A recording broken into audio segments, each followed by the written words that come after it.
A billionaire buys flowers from a homeless girl with a baby strapped to her back. She hands him a photo and says, "It's for my sick dad. You look just like him."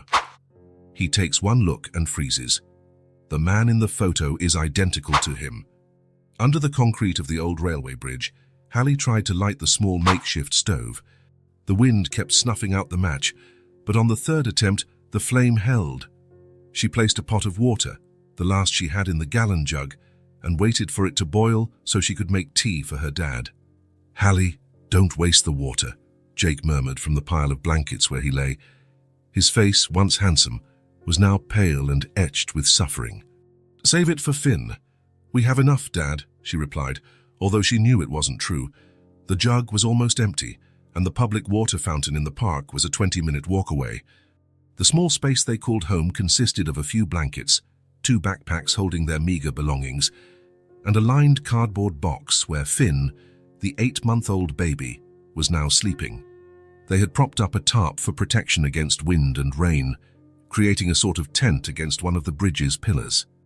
It wasn't much, but it was better than public shelters, which often split up families. Jake groaned and turned over in the blankets. "It's worse today," he said through gritted teeth. Hallie knew what that meant. The medicine had run out 3 days ago, and they had no money to buy more. Without it, the pain returned at full force, leaving Jake unable to do even the occasional odd jobs he sometimes found. "I'll get money for the medicine today," Hallie promised, her voice firm despite being only 9 years old. "I have a plan." Jake tried to sit up, but the movement contorted his face in pain. "I don't want you begging in the streets, Hallie. It's dangerous." "I won't beg," she replied, handing him the mug of improvised tea. "I'm going to sell flowers." She pointed to a small bucket she had salvaged from a restaurant's trash and carefully cleaned. "I saw them in the park. A lot of flowers are blooming now that the rain is over." Jake looked at his daughter with a mix of pride and deep sadness. Ever since they lost their home a year ago, when he became too ill to work regularly, Hallie had been forced to grow up far too quickly. Losing Finn's mother during childbirth, 6 months after they became homeless, only sped up that process. Now she took care of both of them like a small adult, forgetting how to be a child. "Don't go too far," was all he could manage to say. Finn woke up and began to whimper. Hallie immediately went over to the makeshift box crib and picked him up. "He's hungry," she said, reaching for the last bottle they'd obtained from a charity center. "Take him with you," Jake whispered between coughing fits. "I'm not sure I can look after him today." Hallie bit her lip. She knew her dad was right. On days when the pain was severe, he could barely move, let alone care for a baby. "I'll take him," she agreed, picking up the large piece of colorful cloth her mother had left behind.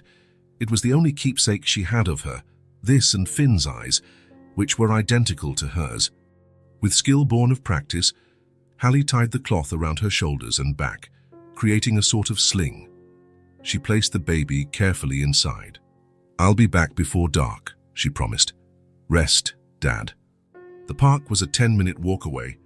Hallie filled the bucket with the prettiest flowers she could find, avoiding the park guard who sometimes patrolled the area. Last time he caught her picking flowers, he threatened to call child services. "We'll get money for Dad's medicine," she whispered to Finn, who watched the world with curious eyes from her back. Hallie knew she needed to head to the wealthy side of the city. She walked for almost an hour, carrying a bucket full of flowers in one hand, occasionally adjusting the sling that kept Finn secure with the other. By the time she reached the avenue of skyscrapers, the midday sun gleamed on the glass buildings. People in expensive clothes hurried by, avoiding eye contact with her. 2 hours passed, and Hallie had sold only 2 flowers, earning a meager $10. Discouragement was creeping in when she saw a man leaving the biggest building on the avenue. Unlike the others, he wasn't looking at his phone, but at the sky, as if searching for something important in the clouds. Hallie approached, adjusting Finn on her back. There was something about the man's face that made her pause for a second, something strangely familiar. Evan Morgan left the building bearing his name with a nagging sense of emptiness he couldn't explain. Acquiring the largest pharmaceutical chain in the country was practically a done deal, another achievement to add to his impressive portfolio. "Mr. Morgan," his assistant called, puzzled. The investors are waiting in the conference room. Cancel, Evan replied abruptly. I'm stepping out for a few hours. The assistant looked alarmed, but didn't dare question him. In 6 years of working for the billionaire, he'd never seen him cancel an important meeting on a whim. Evan strolled down the avenue, feeling the sun on his face. A strange impulse had driven him out of his office, simply to exist for a moment, away from his bubble of privilege. That was when he felt a slight tug on his coat. A flower for my sick dad, sir. Evan looked down and saw a small child. She wore worn, dirty clothes and had a baby strapped to her back in a colorful sling. In her hands, a small bucket of wildflowers. Before he could respond, the girl extended a yellow daisy with one hand, and with the other offered a crumpled piece of paper. It's to buy medicine for him, she said, unfolding the paper. You look like him. Evan automatically took what she offered. The photograph showed a thin man sitting on a park bench, holding a newborn baby. He was smiling despite his obvious frailty. It wasn't a casual resemblance or a child's exaggeration. The man was identical to Evan. The same face shape, the same eyes, even the small mark near the left temple. It was like looking in a mirror reflecting a version of himself in another life, a life of poverty and hardship. Evan felt the blood drain from his veins. His hand clenched the photo until it crumpled further. A strange buzzing filled his ears as reality seemed to warp around him. You look a lot like him, repeated the girl, watching his reaction. We live under the old railroad bridge. He's too sick to work. Evan couldn't respond. He couldn't even think clearly. Mechanically, he pulled out his wallet. All he had were $100 bills. He took one out and handed it to the girl, still unable to look away from the photograph. The child's eyes went wide, fixed on the bill. That's a lot of money, she said softly. Thank you. What's your name? Evan finally managed to ask, his voice sounding strange even to himself. Hallie, she replied, carefully taking the photo back. And this is my brother Finn. The baby on her back made a small noise, as though introducing himself as well. Now I can buy my dad's medicine, Hallie said, tucking the money carefully into her torn pocket. You're a good person. Evan wanted to ask more. Who was that man? How had he ended up on the streets? How could they look so alike? But no words came. He was paralyzed by the shock of what he'd just seen. Have a good day, sir, Hallie said, already walking away with her bucket, now a bit lighter. Evan remained standing in the middle of the sidewalk, holding the yellow daisy, unable to move or call the girl back. In seconds, she disappeared into the crowd, leaving him with questions he never imagined he would have. The city continued its frantic pace around him. People on their phones, cars honking, life moving on. But for Evan Morgan, the lonely billionaire, nothing was normal anymore. Nothing made sense. He placed the flower carefully in the inside pocket of his suit, and for the first time in years, felt completely lost. The driver asked no questions when Evan got into the car. He was used to his employer's silences. But this silence was different, dense, almost tangible. Home, sir? The driver asked, looking in the rearview mirror. Evan nodded, unable to form words. His gaze was fixed on the yellow daisy he still held between his fingers, a simple flower, already beginning to wilt. A flower that had changed everything. For the entire ride, the image from the photo stayed sharp in his mind. A man with his face, not just a resemblance, identical. The same jawline, the same eyes, even the small mark near his temple that he'd always thought was unique. The mansion was empty and silent when he arrived, 5,000 square feet of luxury inhabited by a single person. Evan dismissed the housekeeper and chef, preferring solitude. He went straight to his study and locked the door, an unusual gesture for someone who rarely received visitors inside his own home anyway. He placed the flower on the mahogany desk and sat in the leather chair.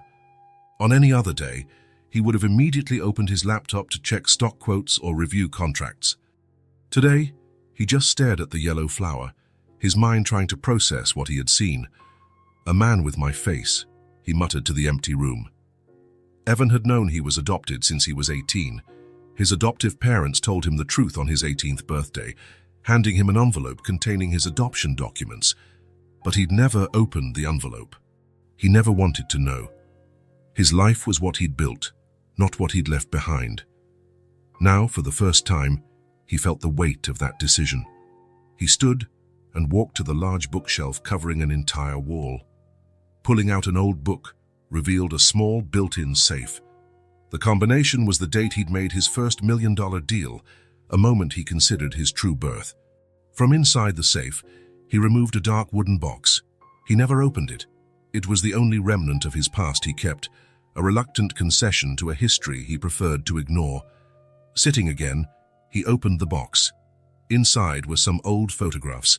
10-year-old Evan with his adoptive parents in a formal portrait, his graduation the day he bought his first building. And below it all, a sealed, yellowed envelope. His adoption documents, the origin he never wanted to explore. For 20 years, that envelope had remained sealed. For 20 years, Evan Morgan had built an empire under the premise that the past didn't matter, only the future. But now his hands trembled as he held the envelope. The image of the man in that photograph, the man living under a bridge, sick, caring for 2 children, wouldn't leave his mind. It must be a coincidence, he told himself, but he knew he was lying. The similarity went beyond any statistical chance. It was the kind of likeness only explained by blood. His fingers hovered over the sealed edge of the envelope, hesitating. Inside were answers, names, dates, origins, maybe even mention of a brother, a twin, separated at birth. But then he pictured the little girl again, Hallie, a small child carrying a baby on her back, selling flowers to buy medicine for her dad, living under a bridge, bravely facing the big city at such a young age. Evan let the envelope fall back into the box. He didn't need old documents to understand what was happening. The answer was out there, alive, breathing in the same city. He closed the box and returned it to the safe. Going back to his desk, he opened his laptop and began typing. He wasn't searching for his adoption records, but for something more immediate. Abandoned railroad bridge. The search results revealed an old structure in the western part of the city, shut down 15 years ago when they built the new elevated line. Since then, it had become one of the largest homeless encampments in the area. Authorities periodically threatened to clear out the people living there but never followed through. It was a problem no one wanted to tackle. Evan zoomed in on the satellite image, imagining what that place looked like. Imagining Hallie, Finn, and the man with his face living under the concrete pillars, shielded only by improvised tarps and donated blankets. The difference between their lives was absurd. While he slept on Egyptian cotton sheets, they slept on hard ground. While he dined at Michelin-starred restaurants, they probably went hungry. While his biggest concern was closing million-dollar deals, they fought daily for survival, and yet they shared the same face, the same blood. The implications were unsettling. If that man was indeed his brother, perhaps a twin, then why had their lives diverged so drastically? Why had Evan been adopted by a middle-class family who gave him an education and opportunities, while the other, what exactly had happened to him? Abandoned by the system, adopted into a different family. What had led them to such different fates? He closed the laptop and walked to the window. From his top-floor office, he had a panoramic view of the city. Lights sparkled in every direction, like a field of stars. Somewhere beneath that glowing tapestry, 3 people slept under a bridge, one of them wearing his face. The phone rang, his assistant most likely worried about his abrupt departure earlier. Evan didn't pick up. For the first time in years, business, meetings, and acquisitions felt insignificant. Night fell. Evan remained awake, his mind a storm of unanswered questions. Who was this man? How did he end up on the streets? What had happened to him, and more importantly, what should Evan do now? The most logical answer would be to ignore it. Pretend he never saw the photo, never met Hallie. Continue his life as before, isolated in his tower of glass and steel, shielded by money and power. But another part of him, a part he didn't know existed until that day, refused to accept that solution. A part that, despite all his efforts to sever any connection to the past, now screamed to be heard. When the sun began to rise, Evan was still standing by the window. He hadn't slept, hadn't eaten. He had only thought, remembered, questioned. In his hand, The yellow daisy was completely wilted now, but its meaning remained intact, a symbol of an encounter that shouldn't have happened, a connection that wasn't supposed to exist. Evan placed the flower carefully on the desk. Perhaps he should throw it away, like he did with everything else that was no longer useful, but he couldn't. Instead, he grabbed a heavy book from the shelf, a first edition Hemingway he'd never read, and placed the flower between its pages. An unlikely way to preserve something that suddenly felt precious. He changed his clothes, choosing jeans and a simple shirt instead of the usual tailored suit. He didn't know exactly what he would do, but he knew he had to do something. He needed answers that no old document could give him. He left the mansion as the first rays of sunlight touched the horizon, ignoring the flood of messages on his phone, the packed schedule, the empire demanding his constant attention. For the first time since he became Evan Morgan the billionaire, he was following something other than ambition. He was following a question that now refused to let him rest. A question about identity, about origins, about connections that ran deeper than conscious choices. A question about who he really was. The old railroad bridge cast a long shadow over the land beneath it. Evan adjusted the simple jacket he wore, an item his assistant had bought specifically for this occasion, and moved forward cautiously. This was not a place someone like him would normally set foot in. 3 days had passed since his encounter with the girl, 3 days in which the image of the man in the photo, the face identical to his, had never left his mind. His corporate empire was temporarily adrift. Meetings cancelled, calls unanswered, the pharmaceutical acquisition seeming insignificant compared to what he might discover here.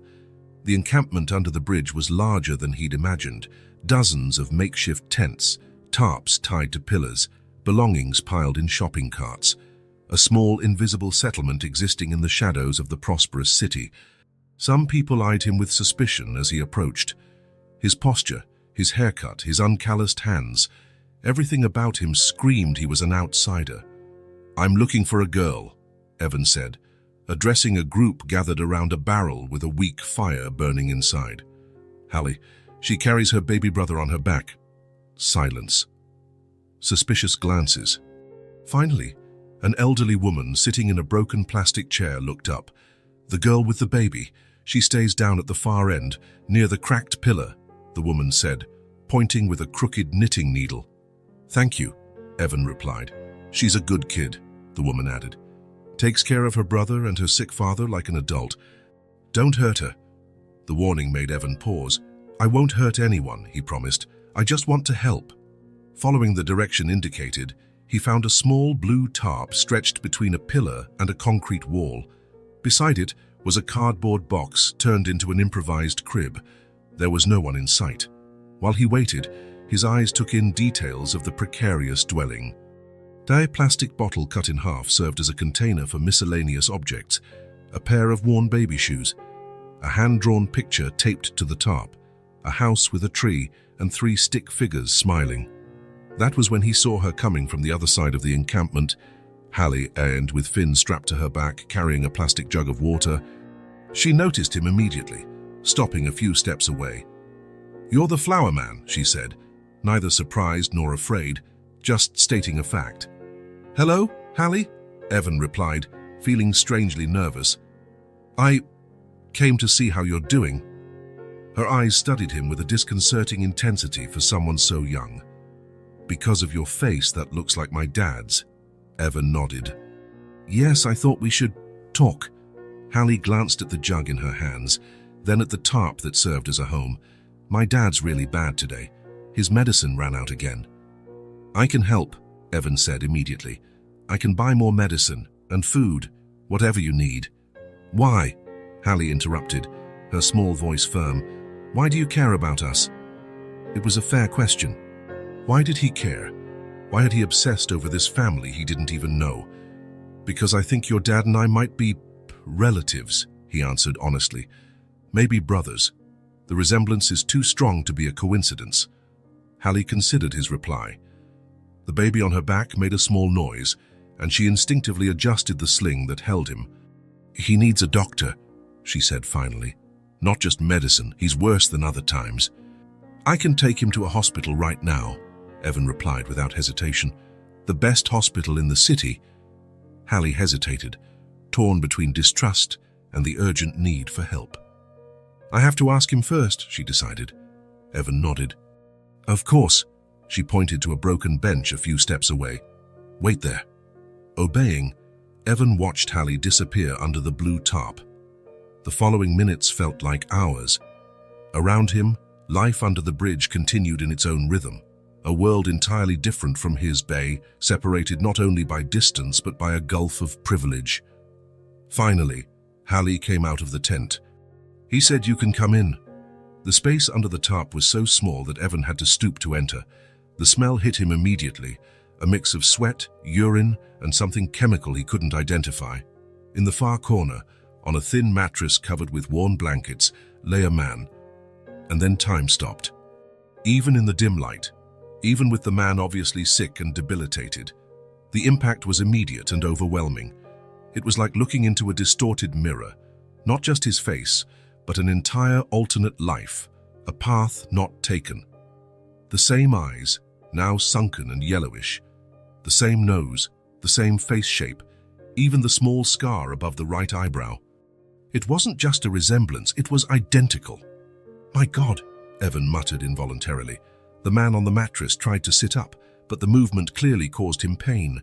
His skin had a sickly yellow tone, and his eyes were bloodshot. When he spoke, his voice was rough, almost a whisper. "Who are you?"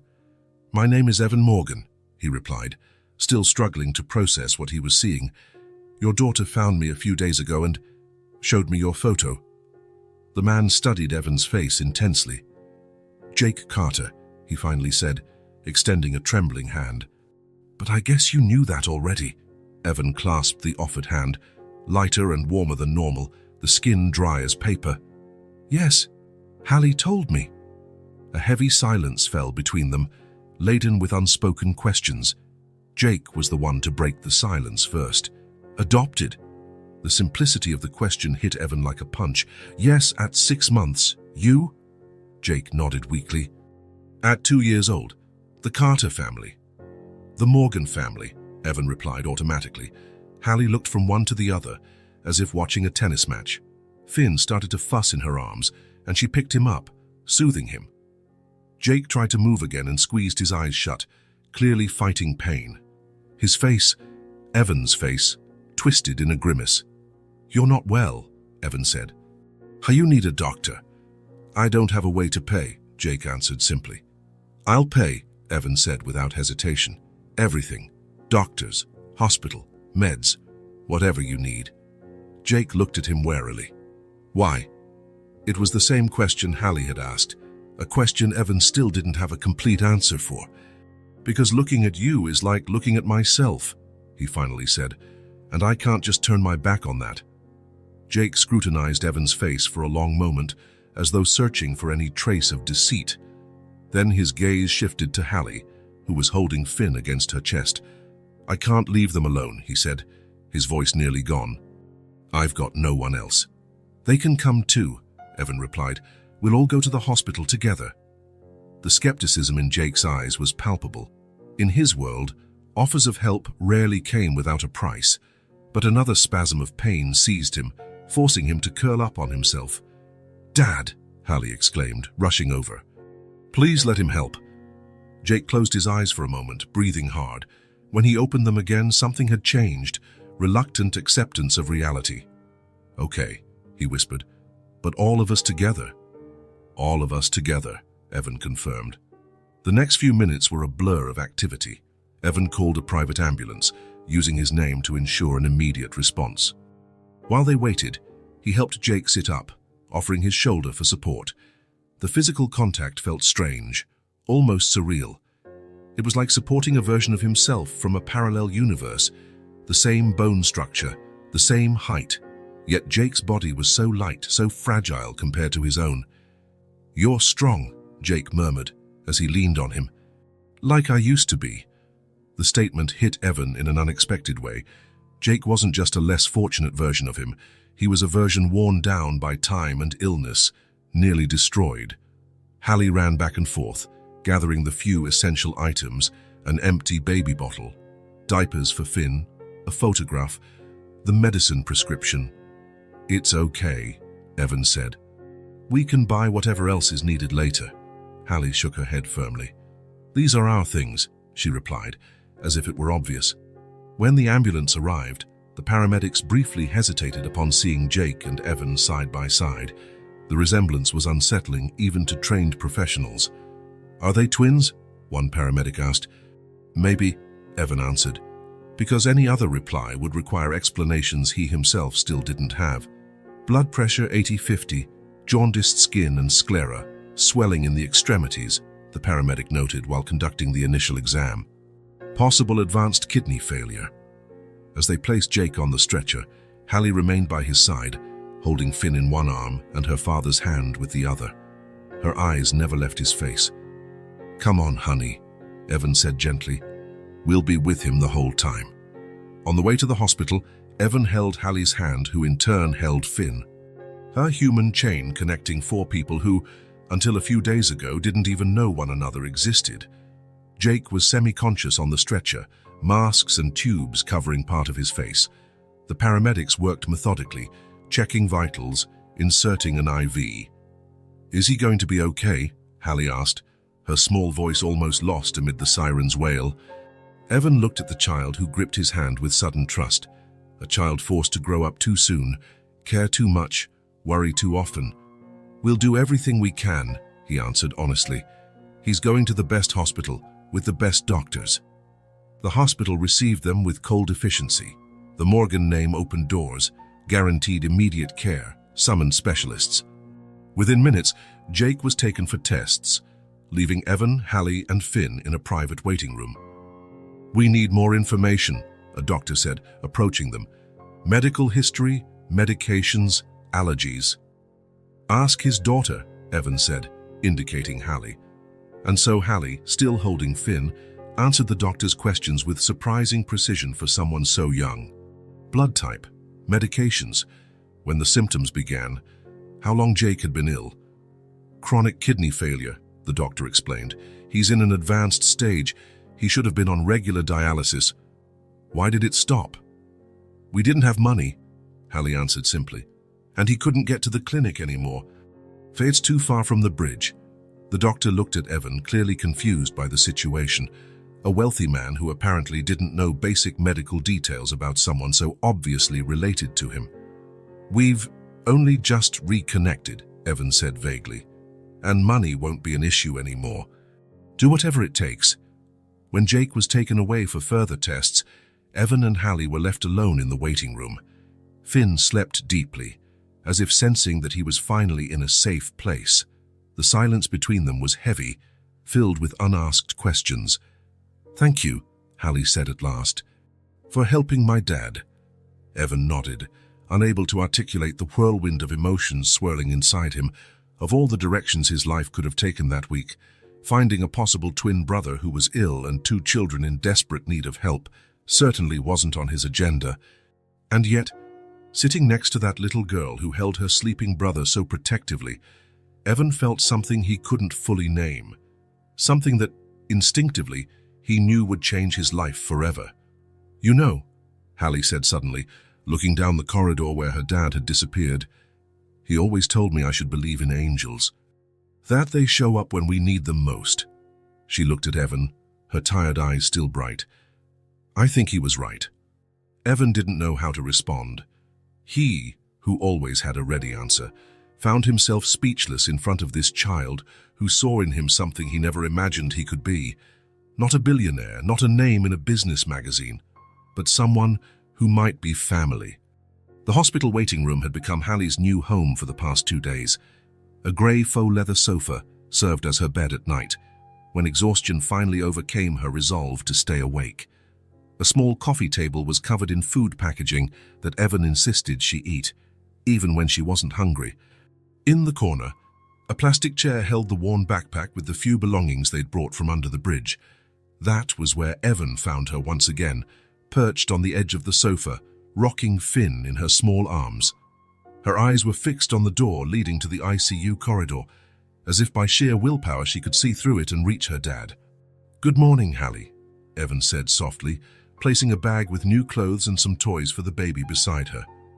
Over the last 2 days, he'd sent his assistant to buy everything 2 kids might need, though Hallie accepted only the essentials. She glanced up briefly. "Did you talk to the doctors?" Always the same question. The first thing she asked whenever Evan arrived, no matter the time of day. Over the past 48 hours, Evan had learned Hallie kept her routine with near-military precision.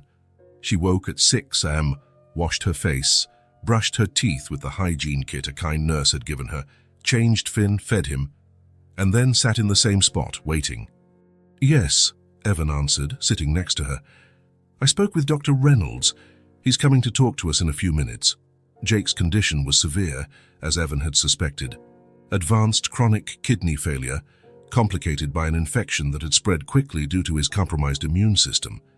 The medical team worked tirelessly to stabilize him before addressing long-term treatment options. For Evan, the past 2 days had been an emotional roller coaster. Discovering that Jake was almost certainly his twin had upended his internal world. Preliminary tests confirmed what their eyes had already told them. They shared enough DNA to be identical. How they'd been separated, why and under what circumstances remained a mystery they would have to unravel together, if Jake survived. Finn began to fuss, and Hallie shifted him in her arms, murmuring soothing words.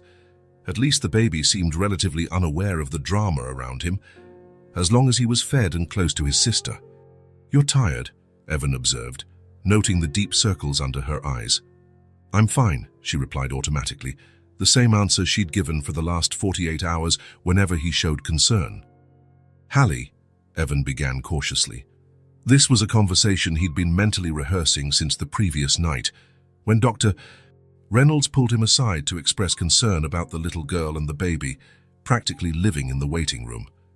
"I think we need to talk about you and Finn." Her eyes immediately narrowed in suspicion. "We're not going to a shelter. Dad always said they split families up.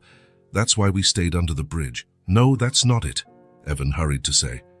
"I'm not talking about shelters." "Then what?" she asked, her small voice hardened by an experience no child should have to endure. "Child welfare? Foster homes?"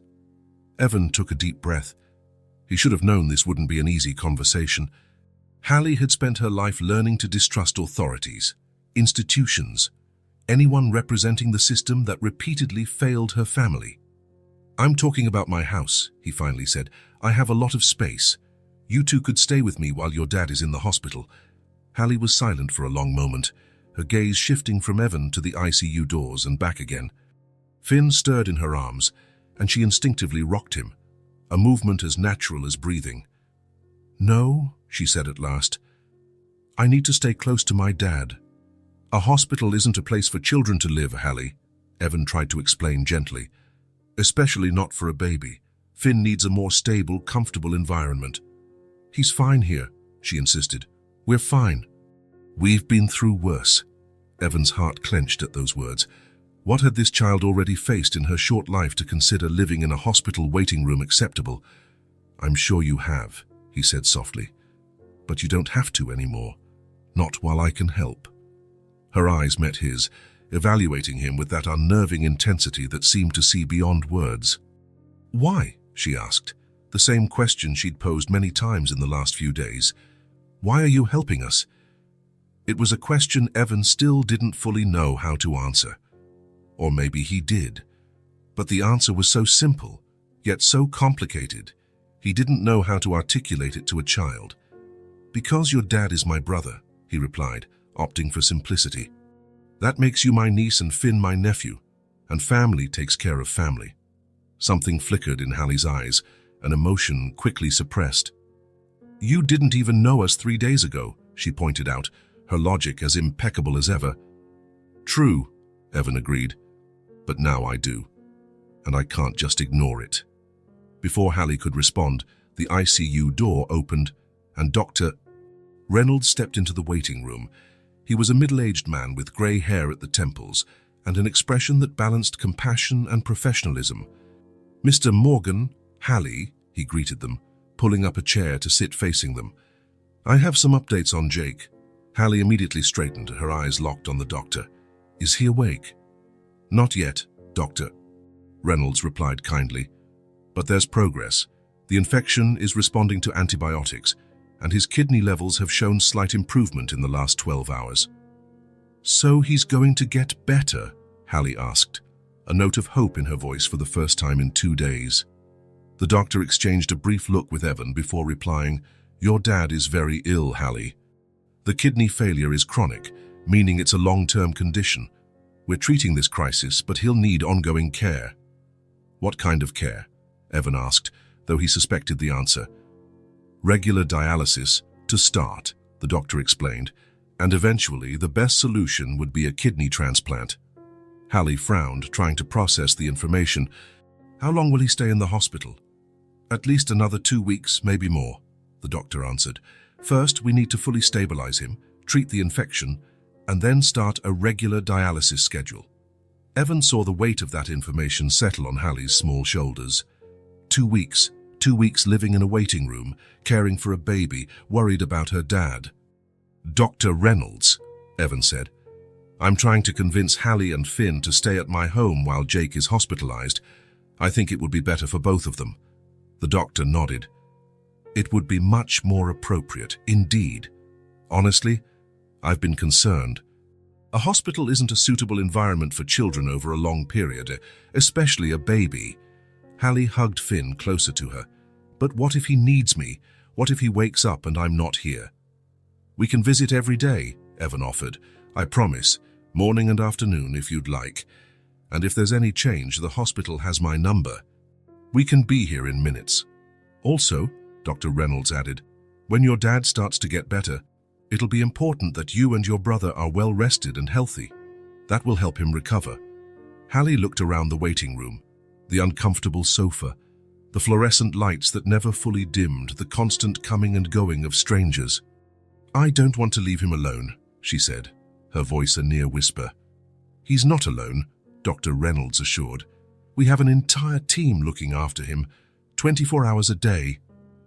"And I'll be here when you're not," Evan added, the offer escaping his lips before he could think twice. "I can work remotely from the hospital while you're at home with Finn." Hallie lifted her eyes, surprised. "You'd do that?" "Of course," Evan answered, realizing with sudden clarity that he truly would. He'd reorganize his schedule, delegate meetings, work late if needed. But he wouldn't leave Jake alone. He wouldn't leave this child worried. A hush settled over the room as Hallie considered his proposal. Finn began fussing again, likely hungry. As if sensing her indecision, his cry grew more insistent. "I have to feed him," Hallie said, standing. "Want me to hold him while you prepare the bottle?" Evan offered, extending his arms hesitantly. To his surprise, after a moment of thought, Hallie handed the baby to him. It was the first time she'd trusted Finn to anyone else. His small body, warm and heavy in Evan's arms, felt incredibly fragile. Evan adjusted him carefully, recalling vaguely how to hold a newborn from years ago, when one of his executives brought their infant to the office. While Hallie prepared the formula the nurse had given them, Evan looked at Finn's face. He saw something of Jake there, or was it himself, in the shape of the nose, the arch of the brow. Genetics was extraordinary. This little being somehow shared his blood indirectly. "I'm ready," Hallie said, coming over to take Finn back. "Do you want me to try?" Evan asked, surprising even himself again. Hallie hesitated, then handed him the bottle, staying close, supervising every move. "Hold his head higher," she instructed, "and tilt the bottle so he doesn't swallow air." Evan obeyed, watching with fascination as Finn sucked eagerly, his curious eyes fixed on Evan's face with unwavering focus. "How do you have kids?" Hallie asked suddenly. "No," Evan replied. "I never married. I was always too busy working."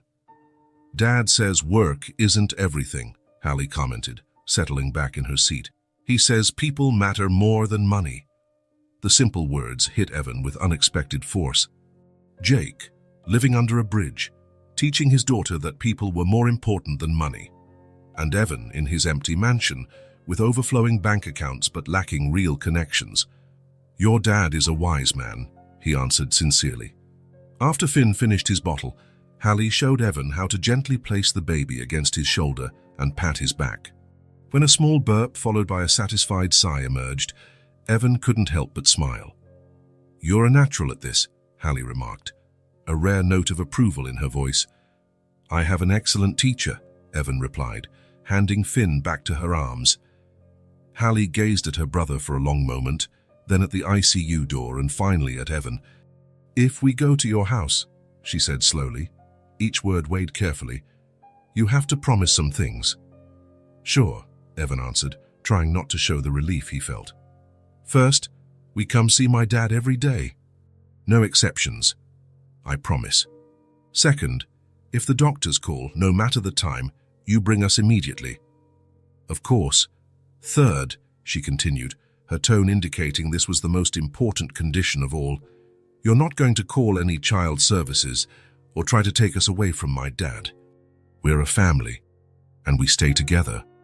The fierceness of loyalty and love in that small person was almost overwhelming. At just 9 years old, Hallie understood and defended values many adults never learned. "Hallie," Evan said seriously, looking straight into her eyes, "I promise I'd never do anything to separate you. In fact, I want to help keep you three together, safer and healthier." She studied him for a long moment, her eyes searching for any sign of falsehood. Finally, she nodded. "Okay," she said simply. "We can go to your house, but only while Dad's in the hospital." "Deal," Evan replied, extending his hand as if sealing a business agreement. Hallie shook his hand with comic seriousness. "When can we see my dad before we leave?"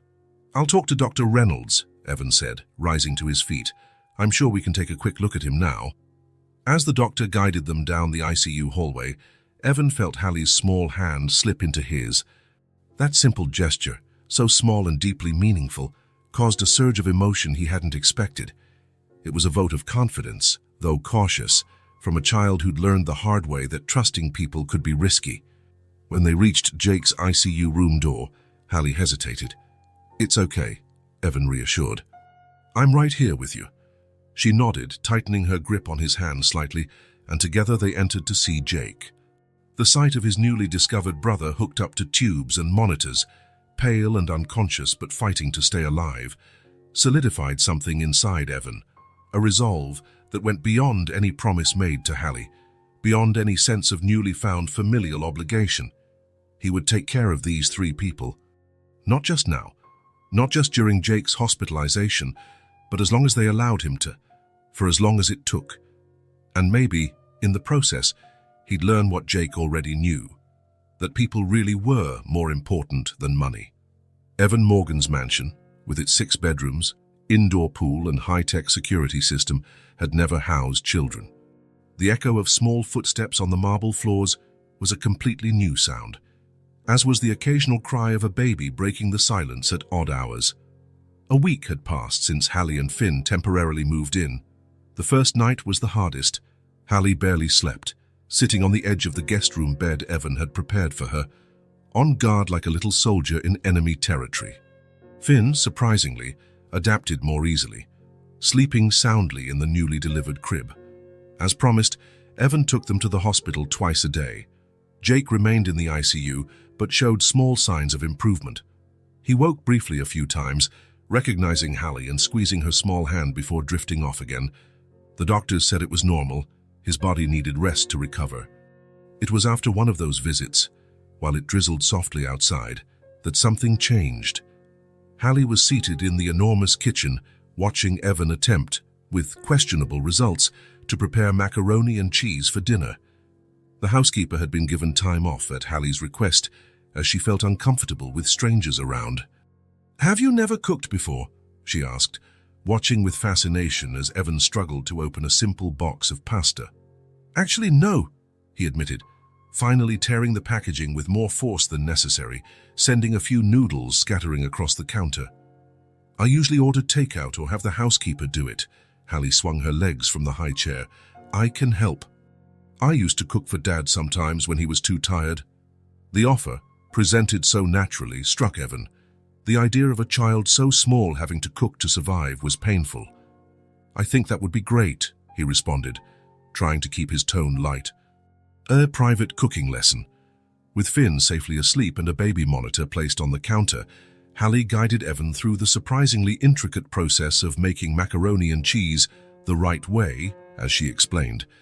Her confidence in the kitchen starkly contrasted with her shyness elsewhere in the house. "Dad always adds a little mustard," she instructed, as serious as a head chef. "Gives it a special flavor." "Where'd you learn that?" Evan asked, obediently stirring a bit of mustard into the sauce. "From my mom," Hallie replied, her voice dropping a bit. Before she left, it was the first time she'd mentioned her mother. Until then, Hallie had only talked about Jake and Finn, as though it had always just been the three of them. "Did your mum like cooking?" Evan asked cautiously, keeping his tone casual while he stirred the sauce. Hallie was quiet for a moment, stirring a spoon in her own cup of milk. "She didn't leave on purpose," she finally said, her small voice trembling.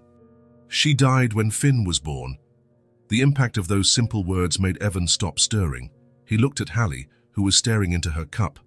"I'm so sorry, Hallie," he said genuinely. "That must have been very hard." "Dad cried for many days," she continued, as if now that she'd started, she needed to tell the whole story. "He used to say I looked like her. Then we stopped talking about it. It was too sad for him." Evan turned off the stove. The pasta could wait. He took a seat on the stool beside her. "What about you? Was it sad for you, too?" Hallie shrugged, a gesture meant to be casual, but failing to hide the hurt. "Sometimes I forget what her face looked like," she confessed.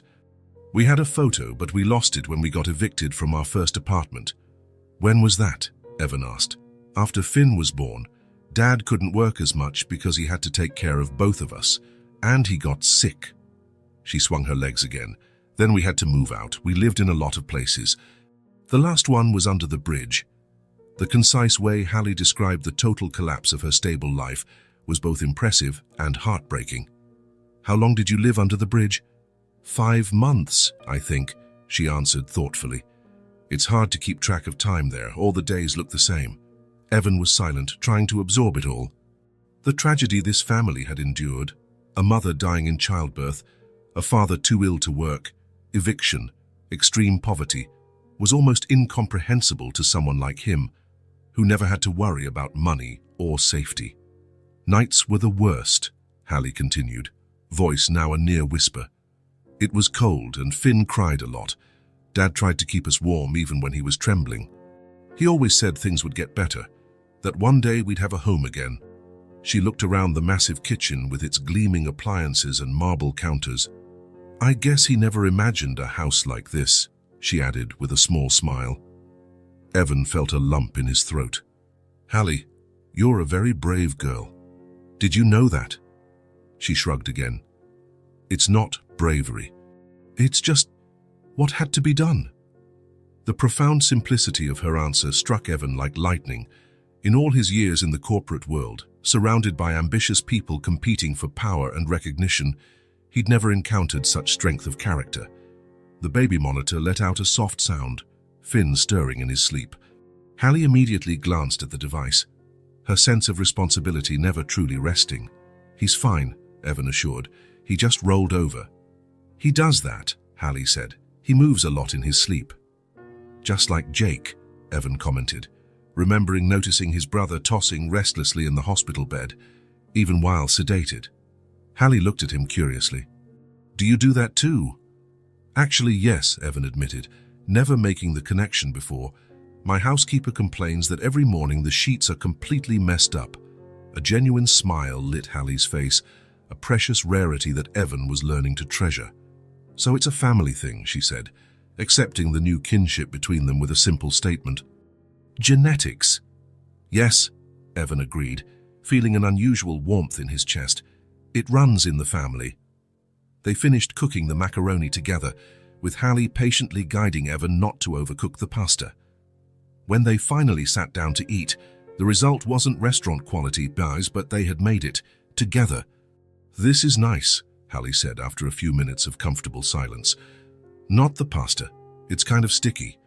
"Hey!" Evan protested in mock indignation. "It's nice being here," she continued, ignoring his interruption. "Having a real bed, hot water. Not worrying about rain or bad people." The simplicity with which she appreciated things Evan had always taken for granted was humbling. "Thank you," she added quietly, looking down at her plate, "for helping us, and for helping Dad." "You don't have to thank me, Hallie," Evan answered, feeling that nothing he said could ever be enough. "I'm glad I found you." And he realized, somewhat surprised, that it was true. His life before now felt empty, filled only with meetings, acquisitions, and the endless pursuit of more wealth. In the last week, learning to change diapers, listening to Hallie's stories, visiting Jake at the hospital, he felt more alive and connected than he had in years. "When Dad gets better," Hallie said suddenly, "will you still want to see us?" The question, so direct and vulnerable, struck Evan to his core. For the first time, he understood completely that this was not temporary. It wasn't just a charitable act or a genetic curiosity to be examined and then forgotten. It was the beginning of something much bigger, something that would continue for the rest of their lives. "Hallie, you're my family," he replied, discovering the truth as he spoke. "Of course I'll want to see you. Always." She nodded, as though confirming something she already suspected. "Good, because I think Finn likes you. And Dad will need help until he's completely well." "And you?" Evan asked, trying to sound casual but feeling the answer mattered more than he could explain. "Do you like me too?" Hallie studied him with those ancient eyes in a young face. "You're weird," she decided finally. "You can't cook and you have way too many things you don't even use. But you're nice. And you look like Dad, not just on the outside." Coming from Hallie, it was the highest praise he could receive. That night, after putting Finn to sleep, a task at which he was becoming surprisingly competent, Evan paused at Hallie's bedroom door. She was already in bed but still awake, looking at the window where the rain softly tapped. "Everything okay?" he asked. "Just thinking about Dad," she answered. "Do you think he's cold?" "No," Evan assured her. "Hospitals are kept pretty warm, and he has a lot of blankets." Hallie nodded, seeming relieved. "Good night, Uncle Evan." It was the first time she called him that, Uncle Evan, a title he never expected to have, a connection he never knew he wanted. "Good night, Hallie," he replied, voice slightly hoarse. "Sleep well." As he softly closed the door, Evan realized that something fundamental had shifted inside him. For years, he'd defined himself by what he owned, what he achieved, the empire he built. Now, suddenly, he found himself defined by who he was to other people. An uncle, a brother, maybe auntie, eventually a friend. For the first time in his adult life, Evan Morgan felt he belonged to something bigger than himself, something no bank account or corporate acquisition could ever provide. A family. The routine of hospital visits had become almost second nature. Every morning after breakfast, Evan drove Hallie and Finn to see Jake. Over the past 2 weeks, they'd witnessed small improvements. Jake waking for longer periods, managing brief conversations, even smiling when Hallie described her day. But that morning, something was different. As they arrived at the hospital, a nurse informed them that Dr. Reynolds wanted to speak with Evan before the visit. "Just me?" Evan asked, glancing at Hallie, who immediately tensed up. "The doctor said he'd like to talk first with the adults," the nurse explained gently. "Is something wrong with my dad?" Hallie asked, her voice carrying a fear no child should know so intimately. "He's stable," the nurse assured her. "But Dr. Reynolds wants to discuss his treatment." Evan crouched to be at Hallie's eye level. "How about you and Finn wait in the playroom? They have those books you liked last time." "I want to go with you," Hallie insisted, holding Finn closer. "I know," Evan said softly. "But I promise I'll tell you everything afterward, every detail. And if it's something important about your dad, you'll be the first to know." After several seconds of internal deliberation, Hallie reluctantly nodded. "Okay, but come back soon." As the nurse led the children to the pediatric playroom, Evan walked down the corridor to Dr. Reynolds' office, trying to control the surge of anxiety. Private meetings rarely brought good news. The doctor greeted him with a firm handshake, gestured for him to sit, and got straight to the point. "Mr. Morgan, Jake's kidney situation is more serious than we initially evaluated," he began, flipping through a file. "Dialysis is keeping him stable, but it's not a long-term solution. not with the current state of his kidneys. Evan felt a tightening in his chest. What does that mean exactly? It means he needs a kidney transplant, and relatively soon. The words hung in the air like a sentence. Evan knew Jake's condition was serious, but he had hoped standard treatment would suffice. How much time does he have? Dr. Reynolds hesitated. Without a transplant, hard to pinpoint, months, maybe a year, with continuous dialysis. But his quality of life would be drastically reduced. The damage is already extensive, and the infection he had only sped up the deterioration. What about his chances of finding a matching donor? Evan asked, though he suspected the answer. Waiting lists are long, the doctor explained. We could prioritize him based on severity, but even then, it could take time. Time he might not have. Evan took a deep breath, absorbing the implications. The idea that had been forming in his mind since discovering Jake was likely his twin, now crystallized into a certainty. What about a living donor? A relative? The doctor eyed him with renewed interest. That would be ideal. Compatibility would be much higher, and we could proceed as soon as he's stable enough. We're twins, Evan said simply, or so it seems, based on the tests we've done. That would make me the perfect donor, right? Theoretically, yes, Dr. Reynolds agreed, a spark of hope in his eyes. Identical twins would mean a perfect match. But Mr. Morgan, donating a kidney is a serious decision. There are risks, recovery, lifestyle changes. What do I need to do to be tested as a donor? Evan interrupted, already decided. The doctor studied him a moment, then nodded. We'd need full exams. Blood work, tissue matching, evaluating your renal function, plus a general checkup to ensure you're healthy enough for surgery. Let's start today, Evan said firmly. Mr. Morgan, Dr. Reynolds spoke with caution. I appreciate your willingness, but it's important you fully understand what this entails. Recovery takes weeks. You'll need to make permanent changes to your diet, exercise regimen. Doctor, Evan interrupted again, I understand your concerns, but 3 weeks ago, I didn't even know Jake existed. Now, I can't imagine a world where he isn't around for Hallie and Finn. He paused, choosing his words carefully. If our roles were reversed, I'm sure he'd do the same for me. Something softened in the doctor's expression. It's rare to see such commitment, especially under such unusual circumstances. Family isn't defined by how long you've known each other, Evan replied, surprised by the conviction in his own voice. It's defined by what you're willing to do for one another. 40 minutes later, Evan had signed consent forms and been directed to the lab, where they took multiple blood samples. The transplant team promised preliminary results within 48 hours.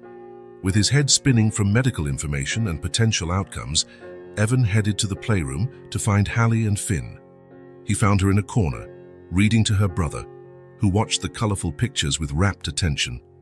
You took a while, she said, looking up with that serious expression that made her seem older than her 9 years. Sorry, Evan replied, sitting on a child-sized chair beside her. There was a lot to discuss. Hallie closed the book slowly, her eyes never leaving Evan's. It's bad, isn't it?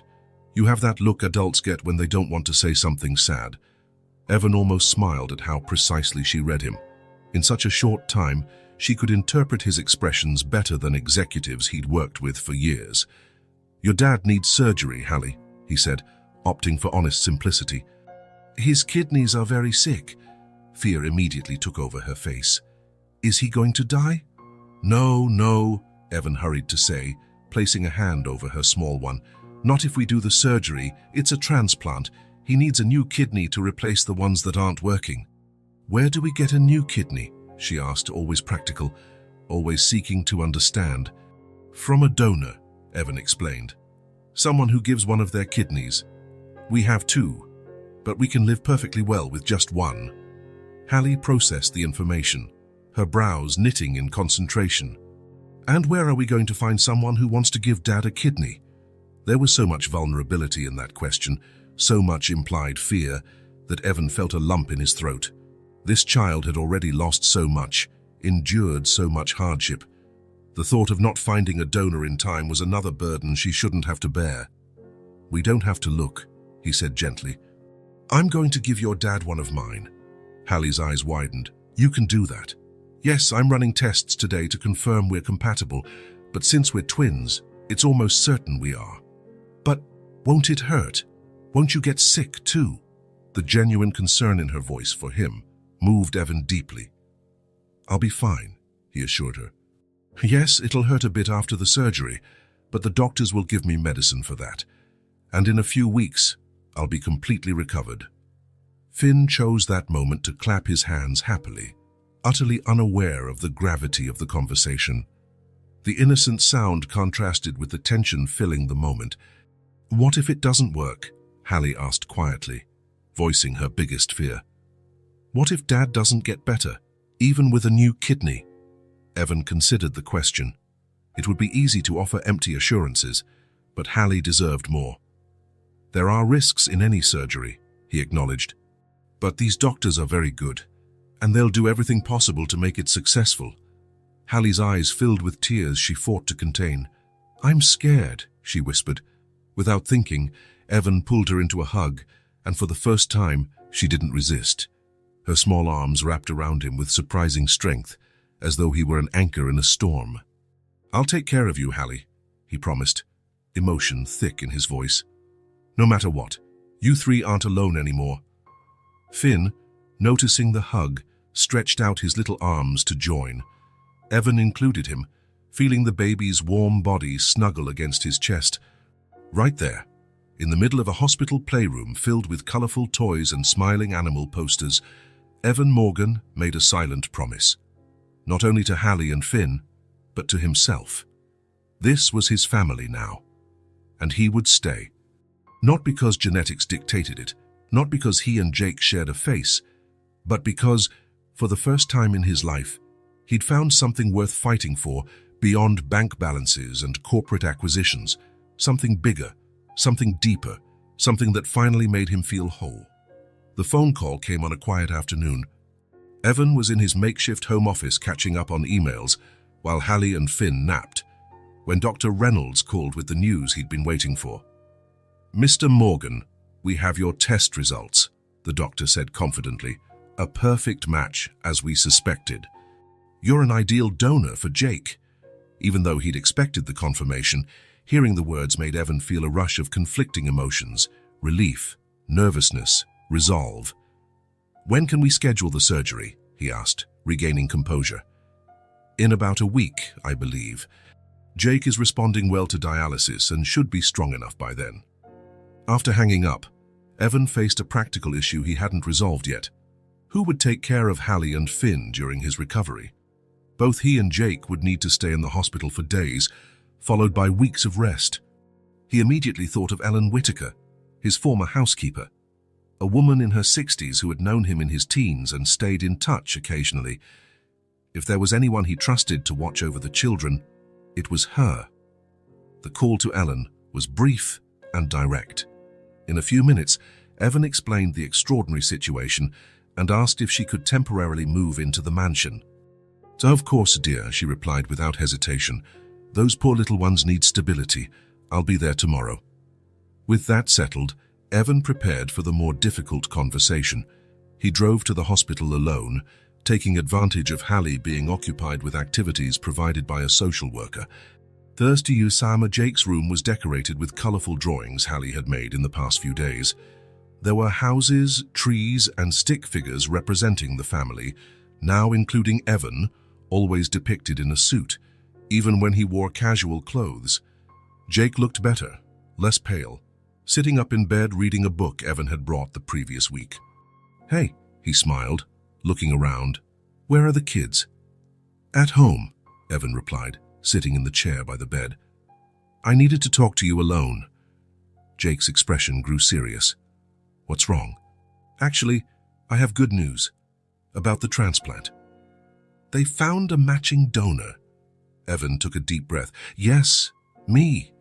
The silence that followed was heavy. Jake stared at him with a mixture of confusion and disbelief. You? He finally asked. Why? Because I'm a match, a perfect match. But why would you do that? You barely know me. Evan leaned forward. Jake, I think you suspected already. Since the first moment we met.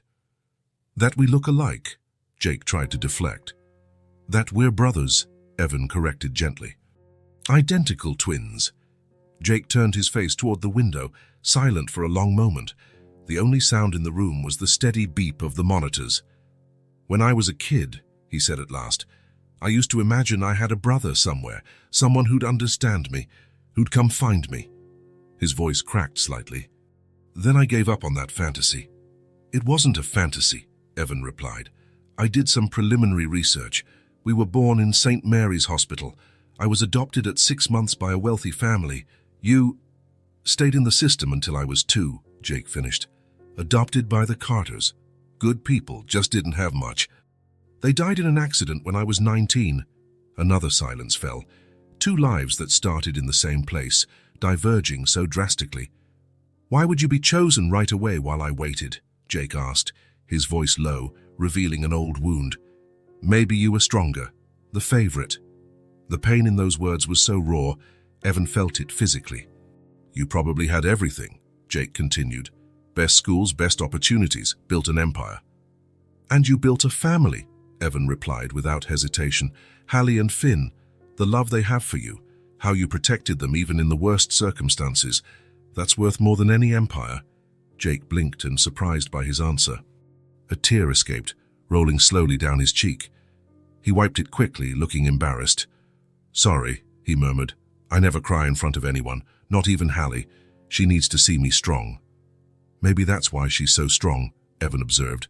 She learned from you. Jake shook his head, unable to accept the compliment. Look, Evan, I appreciate the offer. More than I can say. But I can't accept. Why not? Because you don't owe me anything, Jake said firmly. We're not responsible for each other just because we share DNA. You have your life. You've already done more than enough, taking care of the kids, paying for this hospital. No, Evan interrupted, feeling a determination he rarely experienced. This isn't about obligation. It's about choice. Jake looked at him, confused. What do you mean? You don't owe me anything, Evan repeated Jake's words. And I don't owe you anything. His eyes met his brother's. No, but I choose you. Something broke in Jake's expression. A barrier, a wall he'd probably kept up for years. His shoulders started to shake, and for the first time in front of another person, Jake Carter cried openly. Not just silent tears, but deep sobs that seemed to come from decades of lonely struggle. Without hesitation, Evan stood and sat on the edge of the bed, wrapping an arm around his brother's shoulders. Jake leaned into him, allowing himself to be comforted for the first time in years. It's going to be okay, Evan murmured. You're not alone anymore. A gray-haired woman with kind eyes arrived the next morning, and Hallie watched cautiously as she spoke quietly with Evan in the living room. There was something comforting about this older lady, with her calm voice and genuine smile. She wasn't pushy or fake like the social workers Hallie had learned to fear. This is Mrs. Ellen, Evan introduced. She looked after me when I was a kid. You can just call me Ellen, dear, the woman said, not trying to get too close or force a connection. Ellen will stay with you while your dad and I are in the hospital, Evan explained, and then during our recovery. For how long? Hallie asked, ever the practical one. A few days in the hospital, then some weeks recovering at home. Hallie studied the lady again, evaluating her with eyes that saw more than they should. You've known him a long time, she asked Ellen directly. Since he was about your age, Ellen replied with a smile. I taught him how to tie a tie and never told anyone when he cried. That small detail, shared so simply, seemed to win Hallie over more than any formal reassurance could. On the eve of the surgery, Hallie and Finn visited both brothers in the hospital. Jake and Evan had been admitted to adjacent rooms for pre-op preparations.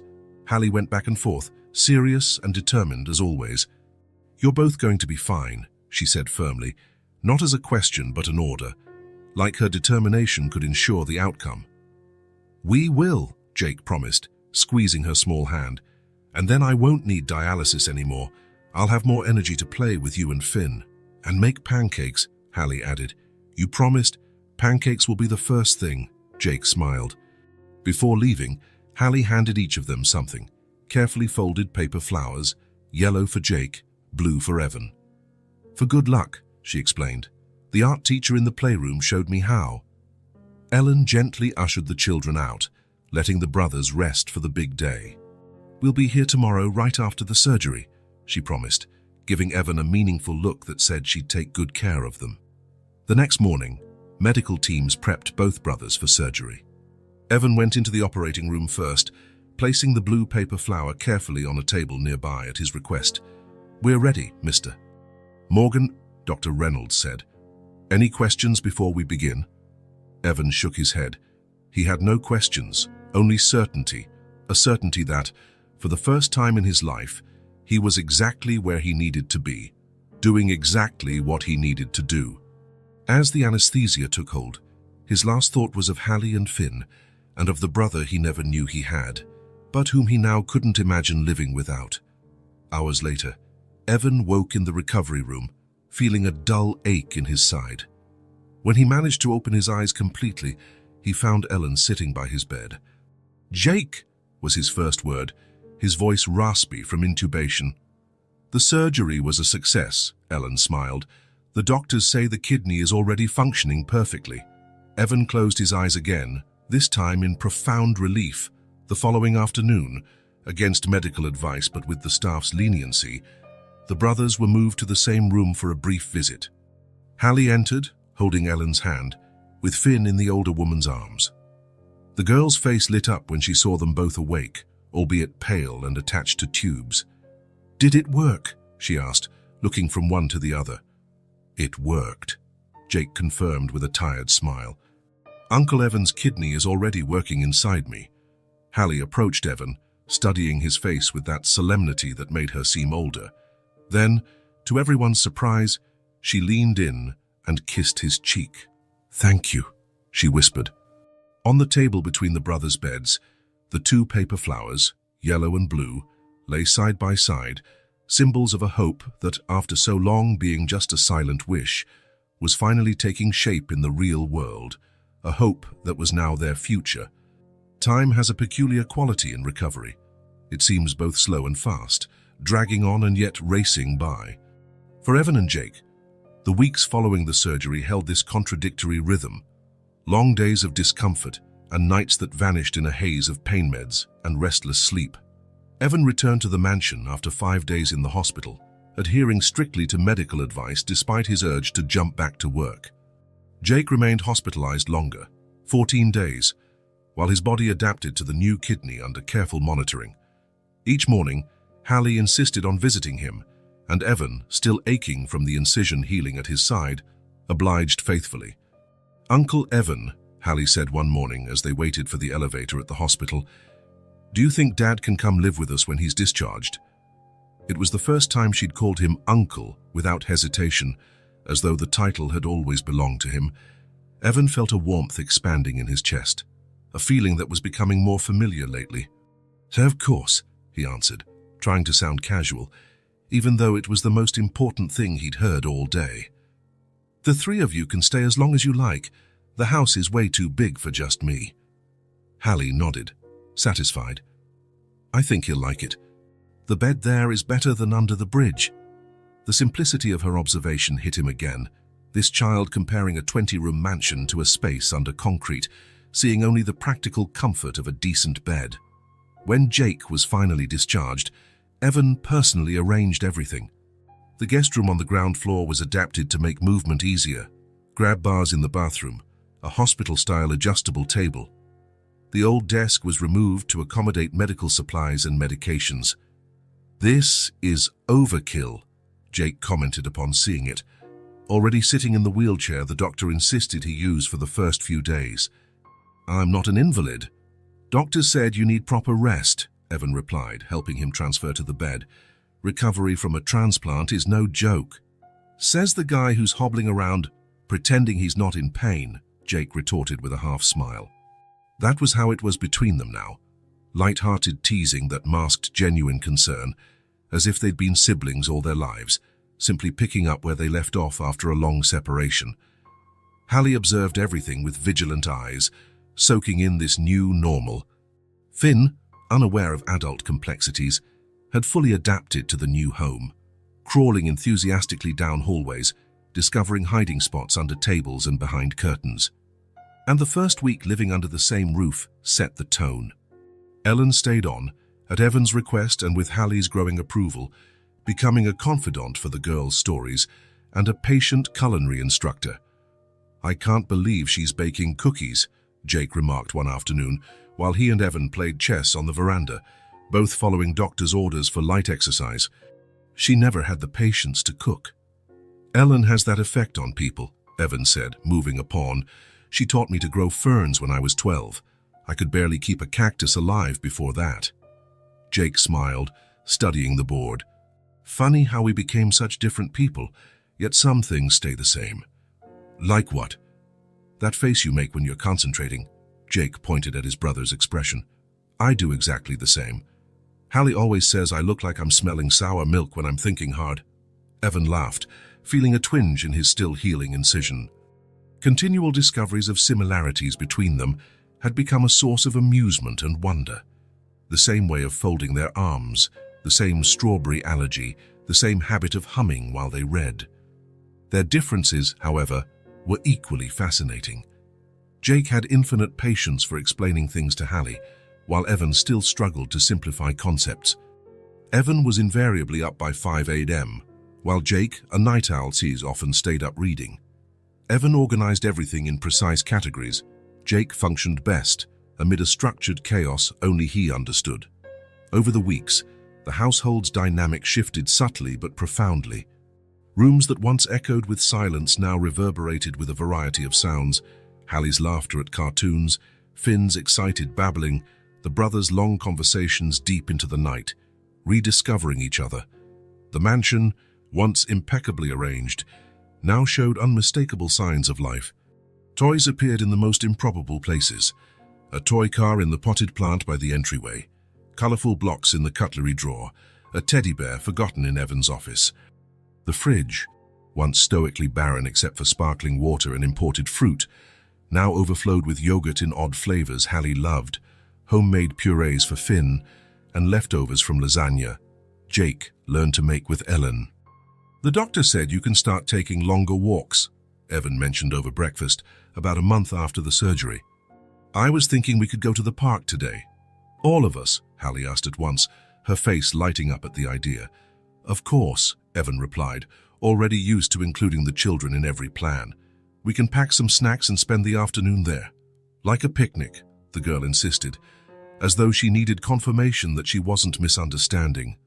"Exactly like a picnic," Jake smiled, exchanging a glance with Evan. Hallie dashed off to tell Ellen the news, leaving the brothers alone in the kitchen. "She's never really been on a proper picnic," Jake explained quietly. "She always talked about it after reading something from the library, but we never had the chance." Evan felt the familiar knot of sadness for their hardships, coupled with a determination to make up for lost time. The outing to the park was the first of many that became part of their family routine. Trips to the zoo on Saturdays, Sunday matinees at the movie theater. A visit to the aquarium left Finn so enthralled that he kept pointing at anything blue for days afterward. To Evan's surprise, he found joy in viewing the world through Hallie and Finn's eyes. Ordinary places he'd never noticed became extraordinary when experienced for the first time. A carousel at the mall, pigeons fighting over crumbs in the park, sunlight reflecting on skyscraper windows. "Look, Uncle Evan," became a frequent refrain, always followed by a discovery Hallie felt was worth sharing. Firesby Arbiuj around the third month, an inevitable question arose. The ground floor guest room Evan prepared for Jake was no longer needed. Jake's recovery had advanced to the point he didn't require special arrangements. Hallie and Finn occupied one of the upstairs guest rooms, their belongings still few enough to fit into a single dresser. The question lingered in the air, unspoken but present in Jake's hesitations, in the uncertain looks he sometimes exchanged with Evan. It was on a quiet evening, after the kids were in bed, that Jake finally verbalized what both had been considering. "I think it's time for us to find our own place," he said calmly, swirling the juice in his glass. His health had improved significantly, but he still followed the recommended diet, avoiding alcohol. Evan, reviewing some work documents at the kitchen table, looked up abruptly. "Why?" "We've taken advantage of your hospitality for long enough," Jake replied. You have your life, your routine, and we're complicated, noisy, messy. Does that bother you? Evan asked carefully. It's not that it bothers me. It's reality. You're a billionaire with an empire to run. You can't really want 3 people messing up your perfect life forever. Evan was quiet for a moment, weighing his brother's words. You know what I hated most before you guys came? He asked finally. Jake raised an eyebrow, waiting. The silence, Evan continued. The predictability. Waking up every day knowing exactly how every minute would be filled. Meetings, reports, acquisitions, numbers that go up or down, equally empty of real meaning. He closed the laptop, turning fully toward his brother. Yesterday, I stepped on Finn's toy car in the hallway at 2 in the morning. Nearly broke my neck and I laughed alone in the dark, because that out-of-place toy meant I wasn't alone anymore. Jake opened his mouth to argue, but Evan raised a hand. Let me finish. Last month, Hallie spilled grape juice on a Persian rug that cost more than some cars. Know what my first reaction was? It wasn't anger. It was worry that she'd feel guilty, that she'd think I cared more about some stupid rug than her being here. Evan, this house was never a home, Evan pressed on. It was a property, an investment, a status symbol. You all turned it into something else, something noisy, something unpredictable, something real. The brothers stared at each other for a long, silent moment. You really want us to stay? Jake finally asked, his voice more vulnerable than he intended. More than anything, Evan answered without hesitation. This isn't a favor or charity. It's pure selfishness. You've given me something billions of dollars never could. What? A family. The word lingered between them, simple and powerful. Jake nodded slowly, making a decision without further discussion. Then I guess we need to redecorate a few rooms. This house is absurdly minimalist for kids. The tension dissolved in shared laughter. The matter settled without need for formalities. The mansion's transformation happened gradually, without a deliberate plan. The second floor, once reserved for rarely used guest rooms, became the children's domain. Hallie's room was painted a soft yellow and lined with shelves full of books. The room next door turned into Finn's space, complete with a secure crib and colorful mobiles hanging from the ceiling. Jake picked a room on the opposite side of the hallway, close enough to hear the kids but with the privacy every adult eventually needs. The home office, which Evan rarely used, was converted into a small library, reflecting Jake's love of reading, something Evan was more than happy to encourage. The changes extended beyond physical spaces. Evan, who used to delegate all household decisions to staff, now participated actively in discussions about menus, bedtime routines, and screen time rules. Jake, unaccustomed to bearing all parental responsibilities alone, discovered the relief of sharing the load, and there were stumbles, of course, many of them. Evan had to learn that business meetings couldn't always take priority over school presentations. Jake had to accept he didn't need to count every penny or stash food for emergencies. Hallie gradually understood she no longer had to be the family's adult. She could let go and just be a kid.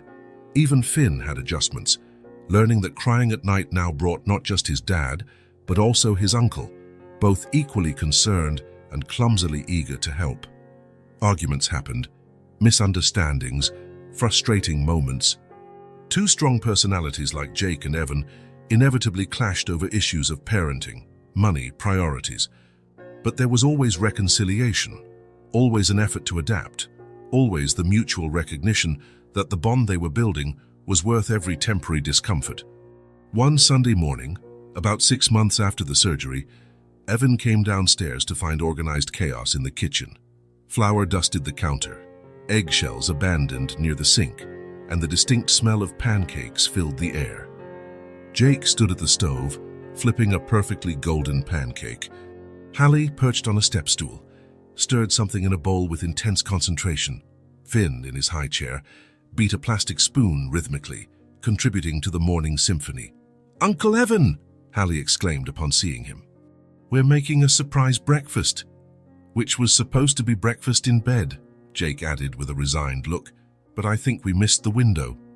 "I can go back upstairs and pretend to be surprised," Evan offered seriously. Don't be silly, Hallie giggled. We already saw you. Sit down. They'll serve you, Evan obliged, watching the scene with a feeling of completeness he'd never experienced before. This was his family now. Imperfect, noisy, sometimes complicated, and absolutely perfect that way. When Hallie placed a plate of unevenly shaped pancakes before him, decorated with strawberries, which he technically couldn't eat due to the shared allergy with Jake, he didn't mention it. He just smiled, thanked her, and discreetly slid the strawberries onto Hallie's plate when she wasn't looking. Jake noticed, of course. Same eyes, same sense of humor. Worth a try, he murmured, passing Evan the syrup. Always, Evan agreed, and that was their life now, filled with small moments of mutual understanding, silent sacrifices, stumbles and recoveries, a genuine bond, formed not just because of the DNA that had reunited them, but through the daily choice to stay, to try to love.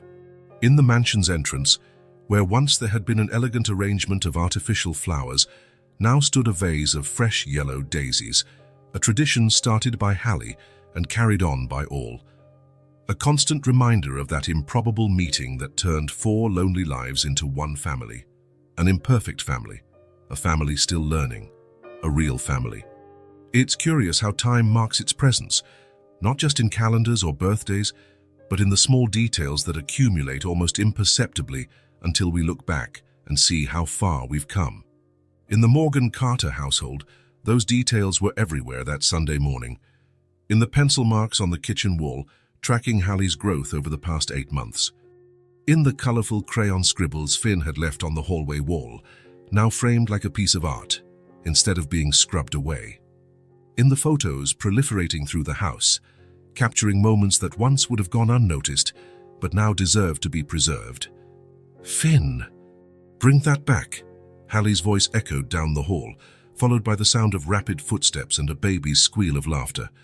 Evan glanced up from his Sunday paper in time to see Finn, newly confident on his feet, race by triumphantly waving what looked like a hairbrush. Hallie followed close behind, hair half-combed, half-wild, torn between annoyance and amusement. In his first steps, just 2 months ago, Finn was hesitant, swaying like a little sailor on rough seas. Now, it was almost impossible to keep him still. The entire house had been child-proof to accommodate his adventures, edge protectors on furniture, breakables moved up high, baby gates at the stairs. Gotcha! Jake appeared from around the corner, intercepting the tiny escapee and lifting him into the air, provoking a fresh burst of giggles. I believe this belongs to your sister, he said, gently prying the brush from Finn's hands and handing it back to Hallie. Thanks, Dad, she said, tidying her hair with the dignity of a recently turned 10-year-old. I'm trying to look nice for the picnic. You're already beautiful, Jake and Evan said simultaneously, prompting an exasperated eye roll from Hallie. You have to say that, she replied, though she beamed at the compliment. I'm going to finish getting ready. Uncle Evan, did you make the sandwiches yet? Almost done, Evan replied, folding his paper. I'll wrap them up now. In the kitchen, long since shed of its showroom look, Evan resumed his Sunday task.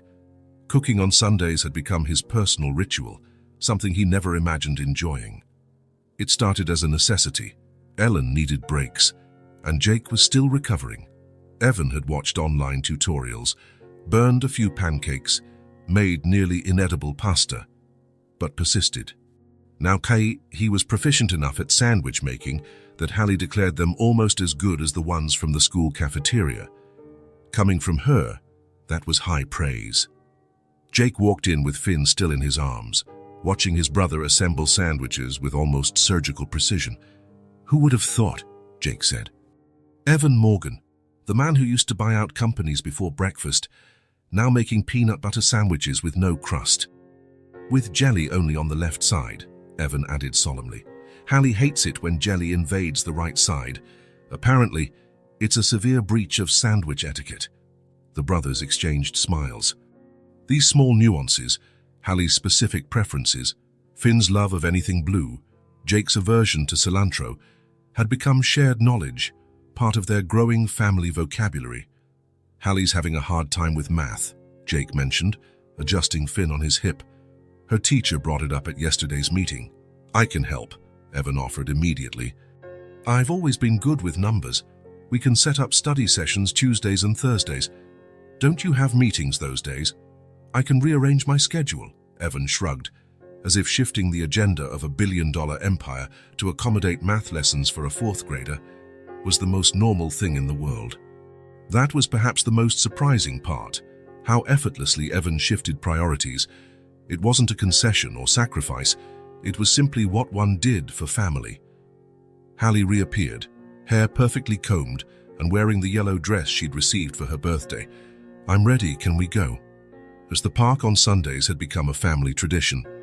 It was the same park where they'd had their first picnic nearly 9 months ago, Hallie experiencing for the first time what it felt like to sit on a checkered blanket in the grass, surrounded by people who didn't have to scrape together change for the next meal.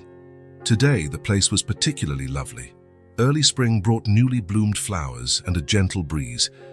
Under the shade of an old oak tree, Evan spread out the blanket while Jake set up a portable chair for Finn, who was mesmerized by the birds.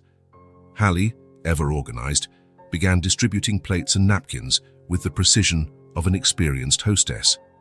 "Do we have to wait 20 minutes after eating before going on the swings?" she asked, reciting a rule she'd learned somewhere on TV. "Actually, that's a myth," Evan said, handing her a sandwich. "It's okay to play afterward, as long as you're not doing anything too strenuous." Hallie absorbed that information seriously, then smiled. "So I can go down the slide right after I finish?" "As long as you finish everything, including the carrots," Jake added, well aware of his daughter's tactics to dodge vegetables. The picnic unfolded with the easy rhythm they'd developed. Finn made a delightful mess with his fruit puree. Jake told stories about his school days. Evan patiently explained why the sky is blue when Hallie asked, neither oversimplifying nor overcomplicating, a skill he'd honed in recent months. "Remember when we came here for the first time?" Hallie asked, nibbling on her sandwich. "I'd never been on a picnic before." "I remember," Evan said. "You asked if you could take off your shoes to feel the grass on your feet." "And Uncle Evan also took off his shoes," Jake added, even though they were those expensive Italian loafers he wouldn't let anyone even look at before. "They were just shoes," Evan shrugged, as though it hadn't been a symbolic turning point in his life. At one point, Evan noticed someone watching them, a gray-haired woman on a nearby bench. There was nothing intrusive about her gaze. It was more like a gentle recognition, as if she was witnessing something both familiar and precious. When their eyes met, she smiled and nodded slightly, as though approving of what she saw. Evan returned the gesture, aware of what they must look like to an outsider. Just a normal family enjoying a Sunday in the park. Not a billionaire, a former homeless man, and 2 kids brought together by a string of improbable coincidences, simply a family. And that was exactly what they were. After eating, Hallie ran to the swings as promised, insisting Evan come push her really high, almost touching the sky. Jake stayed with Finn, who was fixated on the grass he seemed determined to examine as thoroughly as possible. As Evan pushed Hallie, her laughter echoing with pure joy, he reflected on how much his life had changed. The man who once measured success by quarterly reports and acquisitions now measured it by how high he could push a swing, by the smile of a child, by the peaceful look on his brother's face across the playground. "Uncle Evan," Hallie called, still soaring on the swing, "did you used to go on picnics when you were little like me?" The seemingly simple question made Evan think, "Yes, a few times, but they were different." "How?" "They were more formal, with white tablecloths and real silverware, more like a regular meal just outside." "That doesn't sound fun," Hallie decided. "It really wasn't," Evan admitted. "I think I'm only learning now what picnics are supposed to be like." When Hallie finally tired of the swing, they walked back to the picnic spot. On the way, she stopped abruptly, bending down to pick something up from the ground. "Look, a perfect daisy," she said, showing the small white flower with a yellow center. With practiced skill, Hallie bent the daisy's stem, weaving it back onto itself in a way Evan had seen her do before. In minutes, she turned it into a small craft, a daisy that could be kept without water, without wilting. "For you," she said, handing the paper-like flower to Evan. "This one's to keep, because you stayed." The simplicity of that statement hit Evan powerfully. Because you stayed. As though it was his greatest merit, just staying when he could have walked away. Thank you, Hallie, he managed, throat tight. I'll keep it forever. When they reached the picnic spot, Jake watched them approach. Finn contentedly settled in his lap, cheeks pink from the gentle sun. His expression was one Evan recognized well, quiet contentment, the peace of someone who'd finally found his place. Hours later, with the children finally asleep after a busy day, the brothers sat on the porch as they often did most nights. It was a ritual that started during their recovery and continued as a time for adult conversations. I saw Hallie giving you that flower today, Jake commented, indicating the little craft now resting carefully on the table between them. She's been making them at school. Her art teacher showed her how. It's special, Evan replied. I'm going to keep it in my office and with the others. The others were the numerous gifts he'd received from Hallie and Finn over the months. Drawings, paintings, a lump of modeling clay that was supposedly a dinosaur, the first paper flower Hallie had given him at the hospital. His office, once a shrine to sterile efficiency, now looked more like a gallery of children's art. Hallie asked me something interesting today, Jake said after a moment of comfortable silence. She wanted to know how to explain our family for a school project, her family tree, I guess. What did you tell her? That some families are built by birth, others by choice, and that ours is a bit of both. Jake shrugged. Not sure if that was the right answer. Sounds perfect to me, Evan replied. Actually reminds me of something I was thinking about today at the park. We don't really need to worry about how it started. We just need to keep going. Jake smiled, recognizing the truth in those words. You know, I spent so much time wondering where I came from, why I was separated from you, why our lives turned out so differently. He looked back at the lit house behind them, where both his children slept safe. Now it seems so much less important. Because now you know where you're going, Evan finished. Exactly. They fell silent again, savoring the mild night air. The first months of living together had been marked by adjustments, trial and error. Now they were finding their rhythm, building routines that met everyone's needs.